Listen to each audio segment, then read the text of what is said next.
Okay, do we have Bob Chapman?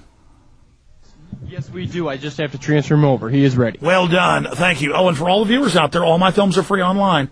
That's what it's all about, defeating the globalists, and only you can stop them. You can put the films out en masse to everybody on your email list, and we can defeat them. All of us. It's that attitude of victory, knowing we're going to have it. Let's go live!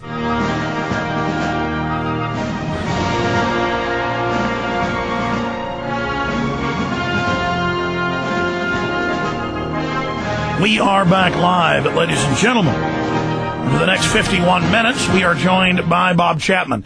Now, coming up at the bottom of the hour in 20 minutes, we'll open the phones up for 9/11 truth, economic questions, anything you want to discuss, but so much has been happening. Unbelievable discussion we just had with F. William Indahl in the last hour. But Freddie Mac, Fannie Mae, Freddie Mac, all the things that are developing. What does this mean, having the Treasury take it over, bailing out the Federal Reserve? Again, a massive consolidation happening. You're going to pay taxes on all of this, with all these foreigners buying our debt. I mean, but talking to an economist, former military intelligence, has had the biggest newsletter in the world till he retired. Now it's one of the biggest again. The internationalforecaster.com. Also, he and Gary Allen were partners. That woke me up when I was a teenager reading Under Call Conspiracy. I'd already heard it all in history and read it, but it really brought it home, the big picture, how they control the left and right, the communist and the fascist, the socialist. So he's just an amazing person, and we're glad we can have him on to pop in this week and spend time with us. Bob Chapman, it is good to have you here. But since it's 9/11, first give us your take on the 9/11 cover-up. It seems it's collapsing with all these big names coming out and saying an investigation is an inside job, could be an inside job. The biggest comedian in France, friends with Sarkozy, more congressmen coming out, a guy with millions and millions of followers. Of course, Ralph Nader on earlier saying, yes, our government stages terror attacks. Our people are in New York and all over the country right now handing out free DVDs and pamphlets. They're saying everybody's coming up, taking the stuff. Almost everyone believes it's an inside job. It's exponential. Your take on that and then the economy. Well, my take on that is it's about time. And people are so slow to react as far as 9/11 is concerned. They like to put it in the back of their mind that nobody I knew, so to speak, get killed there or get injured there, and so let the government sort it out. Well, I believe anybody who saw what happened that day in the collapse, the professionally collapsed building, knew right away that something was dramatically wrong. And so people are finding out, and they're becoming more outspoken about it. And I think in time there will be finally a real investigation to find out who did what to us. And that's coming. And it's because of people like yourself and others who have gone out and gotten tremendous amounts of information on the subject and disseminated it to the public like you are right now. And maybe after the next election, maybe we can get something done about it. Well, you just brought up a point there. It was meant, everything the globalists do is gauge for different strata. What will intelligentsia think? What will controllers think? What will our opposition that's in the know think? What will kind of the somewhat informed white-collar folks think? What will the dumbed-down, beer slurping, football watching? And I'm not saying you're bad, folks. We all love it. Point is, that's your God. That's all you know. You're not versatile. What will they think? And clearly, 9/11 was meant to governments to be a threat. Look how bold we are. It was also meant to be a threat to us. And the fact that it was so obvious, I mean, they gauged that. What was the message they were sending there to the different strata? You better watch out. You're going to have a problem. And that is, you keep your mouth shut and go along with the program, and we won't bother you. If you don't, you're going to have problems. And that is through the Patriot Acts and other legislation that's been passed. And for those people who are really outspoken, many of them seem to suicide themselves. And so I think that was the threat, and I think they did it in Oklahoma City as well. So it's an open, and then cops spoke out and said the feds did it, and they'd murder them and torture them to death, and then laugh and say it was suicide, cut them all open.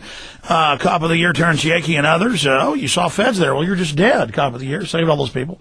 How about we torture you and find out who else knows what's going on? And their fellow cops shut their mouths and said, absolutely, murder us whenever you want. We love it, basically. But some police have exposed. It's just so pathetic to see this going on. But you're absolutely right. It is an open threat to everyone, and it is meant to be a threat to those of us that are in the know. But I think the elites were going according to an old paradigm, an old attack paradigm, an old attack profile when they had media dominance. Now they don't, and I really think that they are on the run on many fronts and are not very happy how 9/11 ended up for them.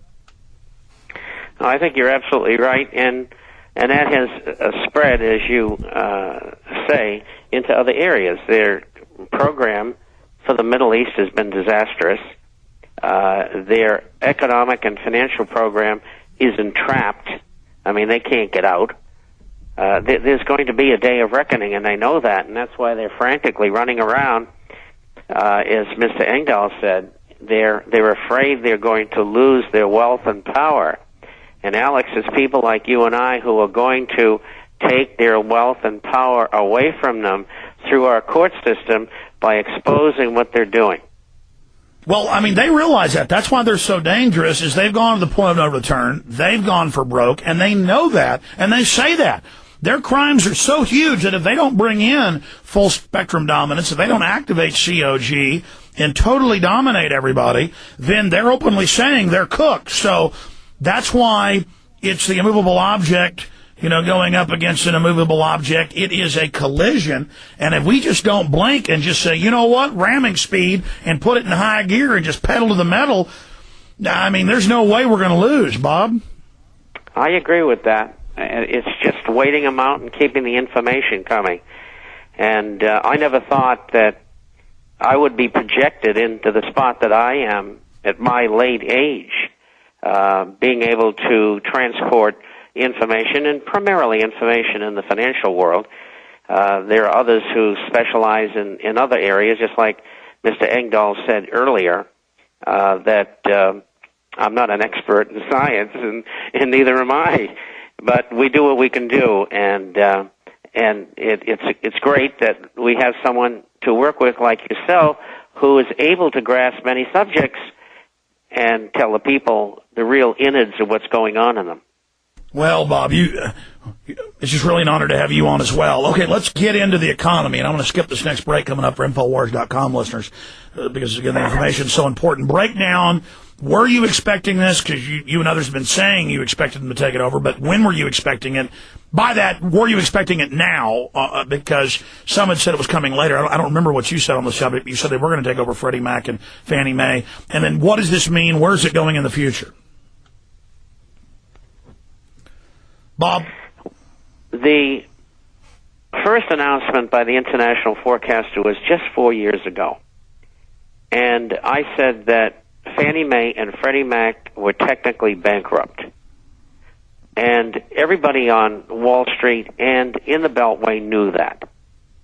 And they needed Fannie and Freddie to execute the real estate bubble, which was going to keep the economy from collapsing for the next 5 or 6 or 7 years. And so they continue to have Fannie Mae and Freddie Mac take on mortgages. And as time went on over this past 4-year period, they took on more speculative mortgages, which made their situation even worse.